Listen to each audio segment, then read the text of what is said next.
All right, everybody. Brian from Garage Mahal. Changing the brakes on a 2018 Nissan Rogue. That is the front caliber bracket.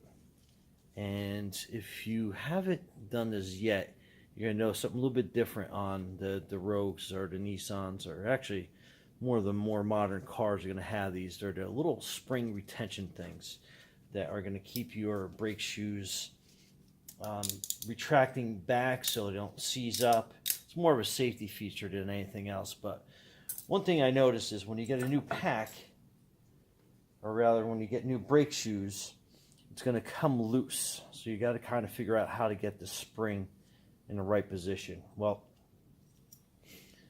biggest trick that I've learned is you obviously want to get it into that little point there. I don't know if you can see that too well, but I'll do it one more time. So you're basically putting this little clip in behind that little retention piece, and then you're going to have a little clip here at the bottom. And what you're going to be doing is that spring part has to be facing up, so when you put the shoe in, it's going to grab it.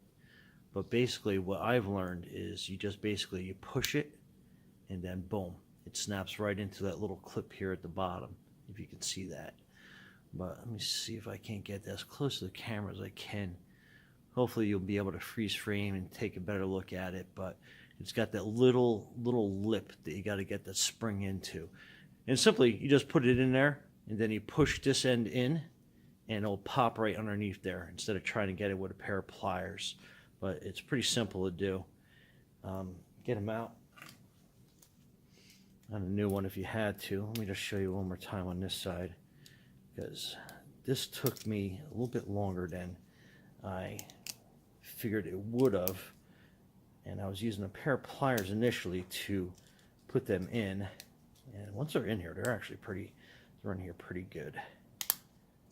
But without bending the heck out of it. You know, let me get it on the old one. But you can kind of see how it all kind of sits in there. And anyway, this one's coming out pretty good.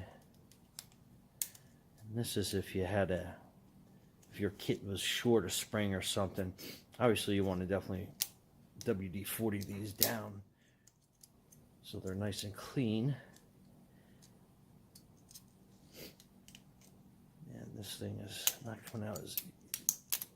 Oh, okay, there we go.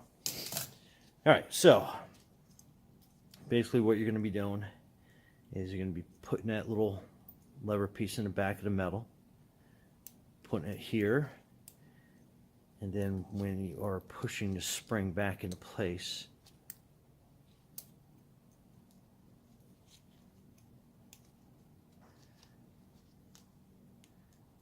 hopefully this video comes out good for you guys.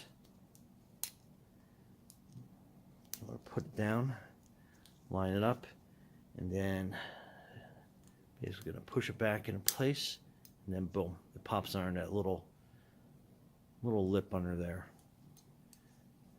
But and then that's the old one, and then that's the nice clean new one. So you can kind of see how it goes. And then there's a little piece here that it wants to sit behind. So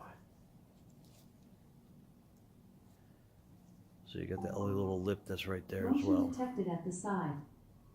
Anyway, hope this video helps, because I know these were a pain in the butt the first time I did them. Okay, Brian Garage Mahal, have a great day. Okay, and if you get those clips in right, what they do is they help bring the brake pad back out. So it's one more feature to keep it from basically seizing on the road. And you get longer life out of your brakes because they pop away from your pad.